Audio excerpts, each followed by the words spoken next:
Hey everyone! Today I'm going to share with you how I rinse chia seeds.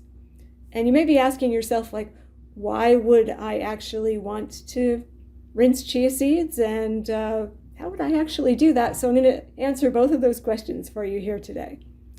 So first of all, the reason why I would want to rinse chia seeds is because from time to time I've actually found small rocks or debris or some other stuff in chia seeds that I don't necessarily want in my recipes. And the way that I rinse, I actually have a couple of different ways that I rinse, but I'm going to show you this way here because this is probably one of the simplest ways that I've found. So what I do is I start off with a glass bowl, and then I use a strainer. So I'm going to put this kind of medium-sized strainer inside this medium glass bowl. And then what I'm going to do is add a teaspoon of chia seeds here. There we go. And then I am going to add some water. So I'm pouring about, I'd say probably about 10 ounces of water in here. And you can use less, but I like to pour a fair amount in here because then that helps to get rid of the debris. And then I kind of shake the chia seeds around a little bit and then just quickly inspect to see if I see any debris in there that I don't want. And fortunately, I'm not seeing any rocks. I am seeing a little bit of dirt, but that's dissolving, and a fair amount of it is actually going into the water below. It's kind of hard to see it here because of the resolution of this camera, but I would say try this at home and see what you actually can find.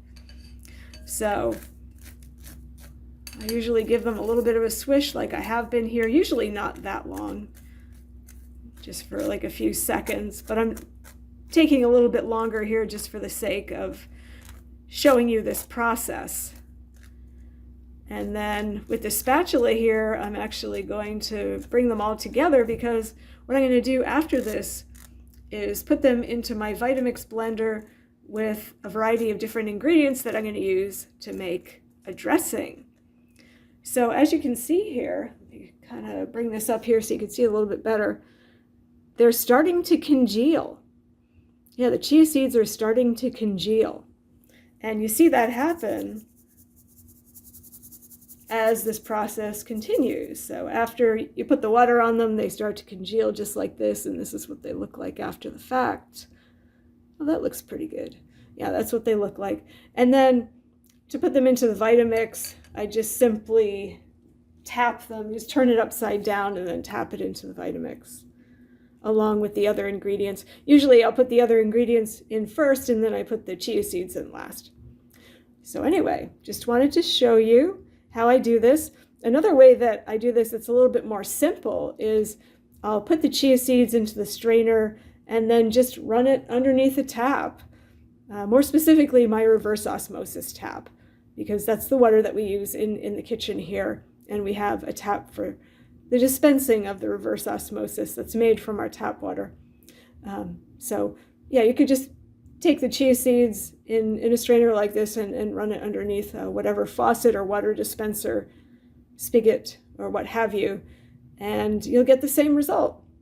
But if you want to give it even more of a deep clean, you can use the process that I just showed you. So there you go, rinsed chia seeds. And if you found this to be useful, please feel free to let me know in the comments.